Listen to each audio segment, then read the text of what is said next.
بسم اللہ الرحمن الرحیم.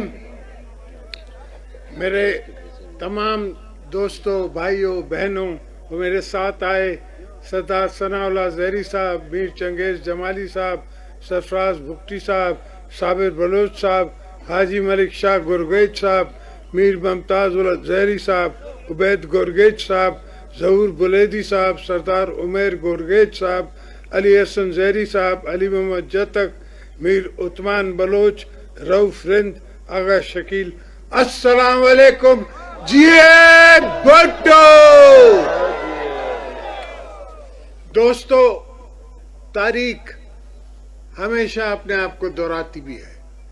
14 سال جب میں جیل میں تھا اور دنیا میں بہت کم سیاسی لوگ ہیں جتنے اتنا عرصہ جیل میں کاٹا ہو، تو میں اس جیل میں اپنے آپ کو، اپنے اندر کے انسان کو پڑھ رہا تھا، اپنے اندر کے انسان کو بڑا کر رہا تھا.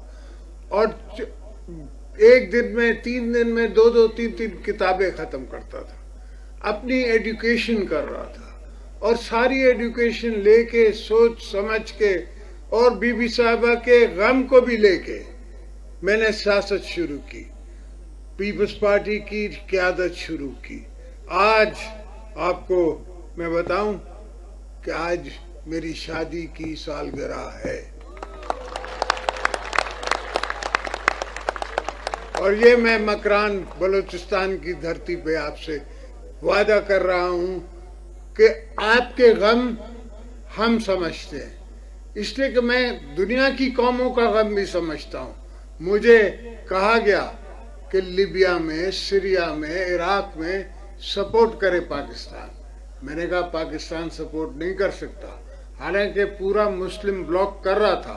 میں نے ایبسٹین کیا، اس لیے کہ مجھے پتا تھا کہ یہ لیبینز جائیں گے، یہ عراقی جائیں گے، یہ کون لے گا. آج بھی پاکستان سے دوستوں سے، بلوچوں سے، بھائیوں سے، آپ سے میری یہی درخواست ہے کہ ہم اپنے ملک کو بنائیں، ہم اپنی جاگیر کو بنائیں، اپنے بلوچستان کو بنائیں. یہاں اتنے وسائل ہیں، اتنی گنجائش ہے آپ کی آگے بڑھنے کی، اور کوئی دنیا ہمیں لینے کے لیے تیار نہیں ہے، نہ لے سکتی ہے. کوئی قوم افورڈ ہی نہیں کر سکتی کہ کسی اور قوم کو اپنے پر نازل کرے. ہم نے افغانوں کی 5 سال، 10 سال، 40 سال ان کی مہمان نوازی کی ہے.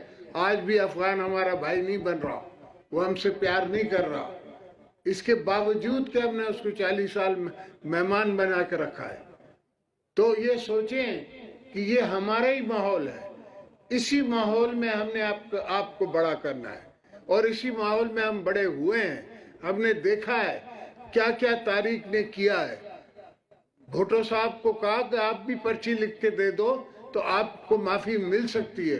اس نے کہا نہیں، میں تاریخ کے ہاتھوں نہیں مرنا چاہتا، میں انسان کے ہاتھ بھلی مر جاؤں، ضیاء الحق کے ہاتھ میں مر جاؤں، کوئی فرق نہیں پڑتا. تو وہ شہید ہوا، شہید رہا. بی بی صاحبہ کو دنیا کی انٹیلیجنس ایجنسیز نے کہا کہ آپ نہ جائیں، وہاں خطرہ ہے. اس نے کہا نہیں، میں نے لوگوں سے وعدہ کیا ہے، میں نے اپنی عوام سے وعدہ کیا ہے، اور میں جاؤں گی. اور وہ آئیں. پہلی دفعہ حملہ ہوا، اس حملے میں اللہ نے ان کو بچایا. دوسری دفعہ وہ دوبارہ آئیں، اور پھر پنڈی میں شہید، ظالموں نے اس کو شہید کر دیا. اور وہاں سے میں نے بیڑا اٹھایا ہے، شہیدوں کا بیڑا ہم نے وہاں سے اٹھایا ہے. اور ہم ہمیشہ، جب بلوچستان کی حکومت تھی اور پیپلز پارٹی کی حکومت تھی، میں ان کو بول بول کے تھک جاتا تھا، میری سنتے نہیں تھے. اتنا خوف تھا کہ بات کرنے کے لیے تیار نہیں تھے فیڈریشن سے. میں نے خود نیشنل اسمبلی سے بیٹھ کے ایک بنائی اسٹریٹجی، اور اس کے ذریعے پھر آپ لوگوں کو میں نے حق دی ہے. میں نے خود بلا کے رضا ربانی کو کہا کہ میرے پاورز لو. اس نے نہیں کہا مجھے، میرا اپنا پرائم منسٹر تھا، ساری حکومتیں میری تھی، مجھے کون کہہ سکتا تھا کہ تو پار دے. میں نے خود کہا پاور لو، اس لیے کہ میری نظر تاریخ پہ تھی کہ تاریخ میرے لیے کیا لکھے گی، کیا کہے گی. آج بھی ہر چیز تاریخ کی نظر پہ ہم دیکھتے ہیں.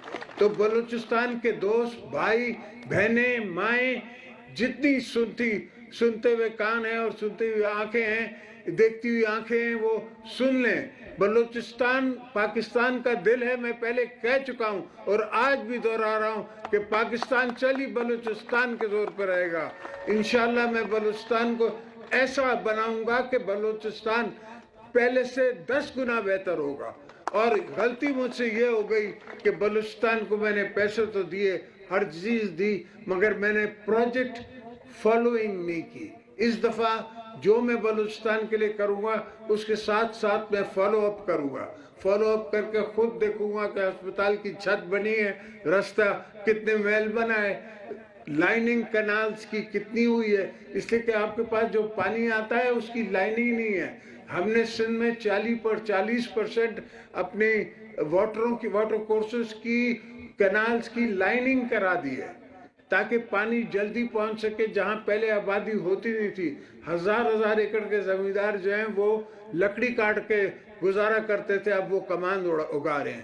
اور بلوچستان کی زمین تو ایسی ہے, میں سردار صاحب کو کہہ رہا تھا, نواب صاحب کو کہہ رہا تھا رستے میں کہ یہاں تو سونا اگ سکتا ہے اگر کوئی حل کرے اس کا, کوئی ہاتھ ڈالے اس میں. تو بلوچستان تو پاکستان کو انشاءاللہ دنیا کا بڑا ملک بنا سکتا ہے, مگر سوال یہ کہ بنے گا سب کچھ پیار سے, بنے گا سب کچھ بھائی چارے سے, بنے گا مار دھاڑ سے نہیں بنتا.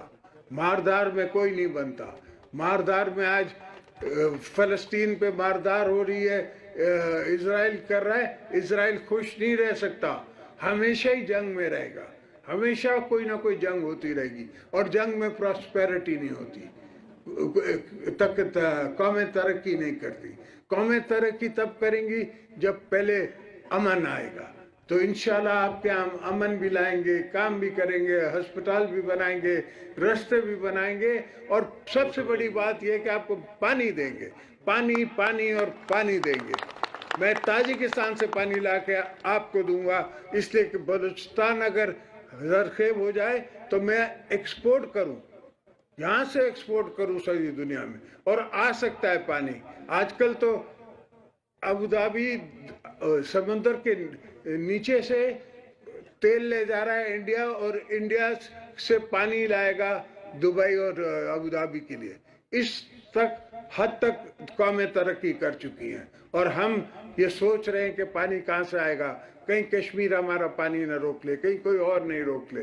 انشاءاللہ ہم ایسی جگہ سے پانی لائیں گے جو کوئی روک بھی نہیں سکے گا, اور چین ہمارا ساتھی ہوگا. چین ہمیشہ سے ہمارا ساتھی رہا ہے, ہمارا بھائی رہا ہے. ہم نے چین کے ساتھ مل کے آگے چلنا ہے. ہر قدم میرا چین کے ساتھ چلے گا, ہر قدم میں چین والوں کے ساتھ چلوں گا. میں 15 دفعہ چین گیا ہوں. دوست سوچتے تھے کہ کیوں جاتا ہے. 80 سال سے 70 سال سے آپ کو نظر نہیں آ رہا تھا کہ گوادر پورٹ ہے, آپ کو نظر نہیں آ رہا تھا کہ آل ویدر روڈ بن سکتا ہے چائنا سے پاکستان. ہم نے بنایا, آل ویدر روڈ بھی بنایا, عتاباد لیک کو بھی سنبھالا, اس کو بھی ٹوٹنے نہیں دیا. اس سے یہ ہوا کہ آپ کی بچت ہو گئی, آل ویدر روڈ بن گیا. اب ان رستوں کو اور بھی ٹھیک کرنا ہے, اپ گریڈ کرنا ہے, اور معاشی حالات ٹھیک کرنے ہیں. آپ کے بچوں کو نوکریاں دینی ہے. بی بی کارڈ جو ہے اس کو ڈبل کرنا ہے, ٹرپل کرنا ہے. بچوں کے لیے یوتھ کارڈ دینا ہے. جو بیٹا کالج سے نکلتا ہے اس کو امیجیٹلی کوئی نہ کوئی سٹائپن ملے گی, امیجیٹلی اس کے ساتھ کوئی نہ کوئی اس کو ذریعہ ہو جائے گا معاش کا. پھر جب تک اس کو نوکری ملے یا اس کو کوئی اور دھندا کرا کے دیں. لوگوں کی سنبھال ہونی ہے. لوگ, ہر بندہ جو ہے, ہر قوم جو ہے, ہر انسان جو ہے وہ اپنا آپ سے پیار چاہتا ہے. وہ حکمران کو کہتا ہے کہ میرے ساتھ پیار کرو, میں تمہارے ساتھ پیار کروں گا. تو دھرتی بھی یہی کہتی ہے. دھرتی کہتی ہے کہ میرے ساتھ پیار کرو, میں تم سے پیار کروں گی. ہم دھرتی سے بھی پیار کرتے ہیں, آپ سے بھی پیار کرتے ہیں. آپ کی آنے والی نسلوں کے لیے بھی کام کریں گے, آپ کی ہونے والی نسل. اور میں نے 10 دفعہ کہا ہے کہ یہ تو ان کے بزرگوں کے پسینے کا باغ ہے جو میں نے دیا ہے. ابھی تو اصل میں نے دیا ہی نہیں ہے. یہ تو صرف پسینے کی ان کی کمائی ہے جو میں آپ کو بلوچستان کو واپس کر رہا ہوں. یہ بلوچستان جس کو پاکستان نے سمجھا ہی نہیں, دوستوں نے سمجھا ہی نہیں، اسلام آباد اس کو سمجھتا نہیں ہے۔ مسئلہ یہ ہے کہ اسلام آباد بلوچستان کو نہیں سمجھتا، وہ سندھ کو نہیں سمجھتا، وہ پنجاب کو نہیں سمجھتا، وہ کے پی کو نہیں سمجھتا۔ مجھ سے پختونوں نے تھوڑی مانگا تھا کہ مجھے ہمیں نام بدل دو، مگر میرے کو پتا تھا کہ ان کی یہ خواہش ہے، ان کی ایک تاریخ ہے، انہیں برٹش سرکار سے لڑے ہیں، ساری دنیا اس کے خلاف تھی تب بھی وہ لڑے ہیں، اور ان کو ایک غیرت مند نام چاہیے، اور وہ دینا ہمارا قصور ہے، وہ ہمارا دینا فخر ہے، ہم دیں گے، ہم ایسی چیزیں کرتے جائیں گے۔ اور اگر یہی ہمارا قصور ہے تو کوئی بات نہیں، 14 سے 24 سال ہم جیل کاٹ لیں گے، یہ ہوتا رہتا ہے۔ تو دوستو، آپ دوستوں سے مل کے، آپ کا پیار دیکھ کے مجھے بڑی خوشی ہوئی۔ ہاں، الیکشن کا زمانہ ہے، سب کو یہ سوچ ہے کہ ہم پاور میں آئیں، تو ہم پیپلز پارٹی پاور میں آتی ہے تو آپ کی خدمت کے لیے، اپنی خدمت کے لیے نہیں۔ میں نے کسی ٹیلی ویژن کو کہا کہ میری سیاست جو ہے نا ضرورت نہیں ہے، پر میری مجبوری ہے، اس لیے کہ میرے کندھے پہ بی بی صاحب کا قرض ہے، بھٹو صاحب کا قرض ہے، ہر ہزاروں جوانوں کا قرض ہے جو فوت ہو گئے، جو شہید ہو گئے ہمارے لیے، پیپلز پارٹی کے لیے، قوم کے لیے، پاکستان کے لیے۔ تو انشاءاللہ آپ کے ساتھ مل کے ہم کام کریں گے، پاکستان کو بنائیں گے، بلوچستان کو بنائیں گے، بلوچستان پہلے، پھر باقی صوبے بعد میں، پہلے بلوچستان، پھر دوسری چیزیں، اس لیے کہ یہاں کا غم ہے، یہاں میں دکھ ہے، لوگوں نے یہاں لوگوں کو بھلایا ہوا ہے، یہاں کے جوان بھائیوں کو بھلایا ہوا ہے، یہاں کے لڑکوں کو بھلایا ہوا ہے، اور وہ بھول میں ان کے ساتھ چل رہے ہیں، اور میں چاہتا ہوں کہ وہ واپس آئیں، میں چاہتا ہوں کہ سب واپس آئیں، سب اپنے اپنے گھر رہیں، ہم ان کی یہاں بیٹھ کے خدمت کریں گے۔ انشاءاللہ یہ دوسرے ملک ہمیں نہیں پال سکتے، نہ سنبھال سکتے، ہم خود اپنا آپ کو سنبھالیں گے، خود اپنے آپ کو ہم چلائیں گے۔ ہم ہیں کل کا فیوچر، آپ ہیں کل کا فیوچر، بلاول ہے کل کا فیوچر، آپ کے بچے ہیں ہمارا فیوچر۔ ان کے لیے ہم نے صرف فیسلٹی کریٹ کرنی ہے تاکہ وہ ترقی کر سکے، اور انشاءاللہ ایک یونیورسٹی نہیں، ہر ڈویژن میں یونیورسٹی بنائیں گے، ہر ڈسٹرکٹ میں کالجز بنائیں گے، اور ہر پاپولیشن کے حساب سے ان کی ہم میڈیکل یونیورسٹیز بنائیں گے، میڈیکل کالجز بنائیں گے، میڈیکل ہاسپٹلز بنائیں گے۔ انشاءاللہ آپ کی دعا سے، آپ کے کرم سے، آپ کے زور سے، آپ کی اٹھائی ہوئی طاقت کے زور سے میں یہ سب کام کروں گا۔ انشاءاللہ تعالی آپ میرا ساتھ دیجیے گا، باقی میں ان سب کو سنبھال سکتا ہوں۔ جیے بھٹو!